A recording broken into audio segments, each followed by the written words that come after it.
Hello friends, welcome back to my channel দাদা study centre. তো বন্ধুরা, আজকের এই ভিডিওটিতে আমার আলোচনার বিষয় হলো ষষ্ঠ শ্রেণীর যে গণিত বিষয়টা আছে, সেই ষষ্ঠ শ্রেণীর গণিত বিষয় তোমরা প্রত্যেকে তোমাদের বই 4 নম্বর পেজটি খুলে নাও। সেই 4 নম্বর পেজে দেখো 3-এর দাগে আছে গল্প লিখি ও কষে দেখি, এ এর দাগ, আর এখানে বি এর দাগ আছে। তো এ এর দাগের অঙ্কটা দেখো আমি বোর্ডে লিখেছি, তো তোমরা ভালো করে প্রত্যেকে মন দিয়ে দেখো। ওকে, দেখো গল্প লিখি ও কষে দেখি। তাহলে দেখো 12 - 2 ভাজিতক 2। আমি এটাকে এইভাবে গল্পটাকে লিখেছি যে আমাদের বিদ্যালয় সংলগ্ন মাঠে বসাবার জন্য 12টি দেবদারু চারা এনেছিলাম। কটা এনেছিলাম? তাহলে প্রথমে 12টি দেবদারু চারা আমরা এনেছিলাম। ক্লিয়ার হয়েছে? এবার -2 মানে কি? এর মধ্যে নিয়ে আসে দেখা গেল যে 2টি চারা নষ্ট হয়ে গেছে। কটা নষ্ট হয়ে গেছে? 2টি চারা নষ্ট হয়ে গেছে, সেজন্য -2 হয়ে গেল। আর বাকি যেগুলো ছিল ওগুলো কার মধ্যে? রাম আর শ্যামের মধ্যে সমান ভাগে ভাগ করে দিলাম। তাহলে রাম একজন, শ্যাম একজন, দুজন, সেই জন্য ভাজিতক 2 সমান ভাগে ভাগ করে দিলাম। হিসাব করে দেখা যাক কে কটি চারা গাছ পাবে ও রোপণ করবে। ওকে, অতএব এখানটা তাহলে তোমরা যখন উত্তরটা করবে, এবার আমাকে কোষে দেখি গল্প লিখি, গল্প লেখাটা হয়ে গেছে, কোষে দেখি। অতএব গণিতের ভাষায় সমস্যাটি হলো, অতএব গণিতের ভাষায় সমস্যাটি হলো সমান, গণিতের ভাষায় সমস্যাটি হলো সমান। দেখে নাও ভালো করে, 12 - 2 ভাজিতক 2, 12 - 2 ভাজিতক 2। ওকে, তার মানে দেখো এটা 10 ভাজিতক 2, তার মানে 2 × 5 = 10, 2 × 5 = 10। বুঝেছো?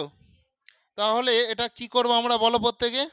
অতএব এখানে দেখো, অতএব রাম ও শ্যাম প্রত্যেকে 5টি করে পাবে। লিখে দাও।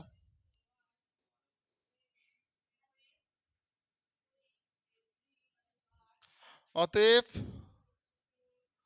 রাম ও শ্যাম প্রত্যেকে রোপণ করার জন্য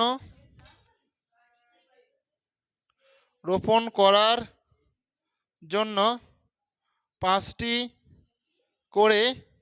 করে চারা গাছ পাবে, চারা গাছ পাবে।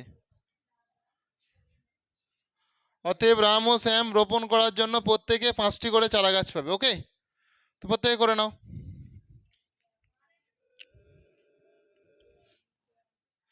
তো বন্ধুরা, এরপর তোমরা প্রত্যেকে বিয়ের দাগের অঙ্কটা ভালো করে মন দিয়ে দেখো। বিয়ের দাগের অঙ্কটাতে যেটা আছে দেখো, সেকেন্ড ব্র্যাকেটের মধ্যে দেখো 90 - 48 - 21 সেকেন্ড ব্র্যাকেট ক্লোজ ভাজিতক 7। ওকে, তাহলে দেখো বন্যায় অনুদান হিসাবে এলাকায় 90 বস্তা চালের মধ্যে, তাহলে টোটাল কত ছিল? 90 বস্তা চাল। 90 বস্তা চালের মধ্যে দেখো কত? 48 বস্তা চাল পাশের গ্রামে। 48 বস্তা চাল কোথায় করেছি? পাশের গ্রামে পাঠিয়ে দেওয়া হলো।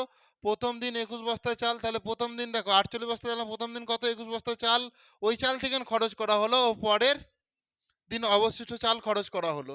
তাহলে বাকি 7টি ক্যাম্পে পাঠিয়ে দিল। এই যে 7 দিয়ে ভাগ আছে, বাকিটা কটা ক্যাম্পে পাঠিয়ে দিয়েছি? 7টা ক্যাম্পে পাঠিয়ে দিয়েছি। তাহলে প্রত্যেক ক্যাম্পে কতগুলো করে, কত বস্তা করে চাল পাবে, এটাই প্রশ্ন। তো দেখো ভালো করে, গণিতের ভাষায় সমস্যাটি হলো,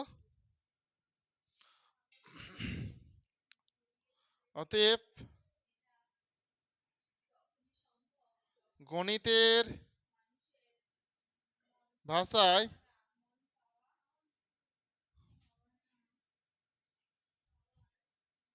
সমস্যাটি হলো সমান 90 - 48 - 21 ভাজিতক 7 সমান 90 মাইনাস, আচ্ছা 48 থেকে তুমি যদি 21 বাদ দাও, তাহলে এটা 7, এটা 2 কত? 27, 27। ঠিক আছে, সেকেন্ড ব্র্যাকেট ক্লোজ করে দিলাম, ভাজিতক 7 দিলাম। এবার 90 থেকে 27 মানে তোমার এটা 3 63 ভাজিতক 7। তাহলে 7 - 9 63, তাহলে 9টা হয়েছে, 9 হয়েছে। তাহলে এখান থেকে তুমি লিখে দাও যে বাকি চাল 7টি ক্যাম্পে, বাকি চাল 7টি ক্যাম্পে পাঠিয়ে দেওয়া হলে প্রতি ক্যাম্পে ড্যাশ বস্তা করে চাল পাবে, চাল যাবে। অতএব কত বস্তা করে চাল যাবে? 9 বস্তা করে, তো সেটা লিখে দাও। অতএব বাকি চাল 7টি ক্যাম্পে পাঠিয়ে দেওয়া হলে বাকি চাল 7টি ক্যাম্পে পাঠিয়ে দেওয়া হলে, বাকি চাল 7টি ক্যাম্পে পাঠিয়ে দেওয়া হলে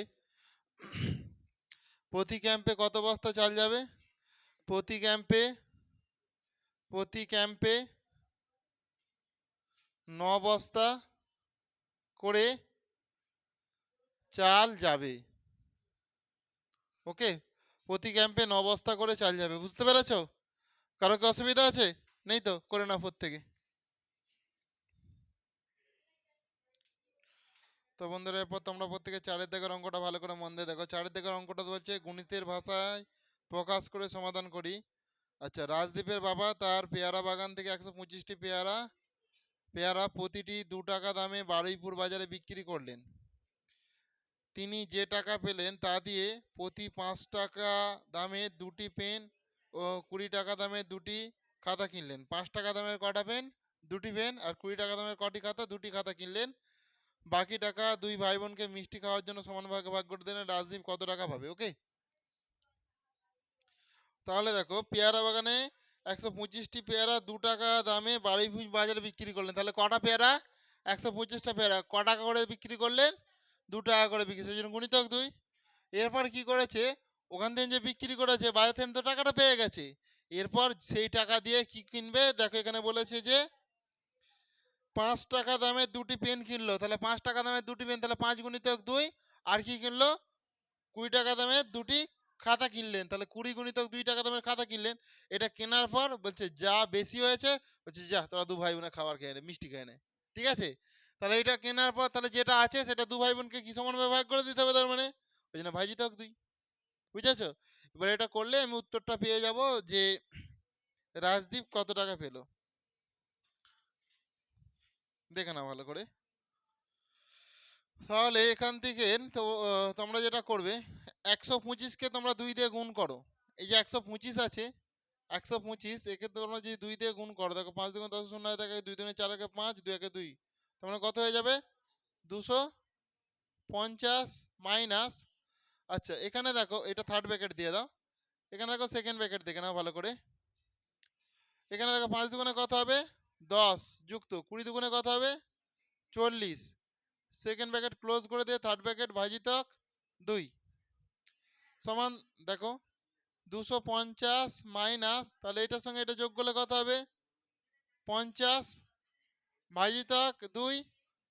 তাহলে 250 থেকে 50 বাদ দিলে কত হবে? 200 ভাজিতক 2।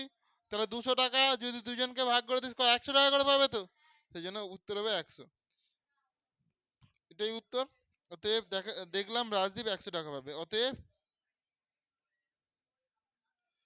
দেখলাম রাজদীপ 100 টাকা পাবে।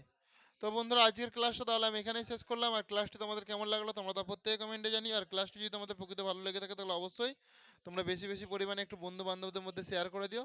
তো থ্যাংক ইউ বন্ধুরা, আসছি তাহলে নেক্সট ক্লাসে আবার দেখা হবে। প্রত্যেকে ভালো থেকো। ওকে।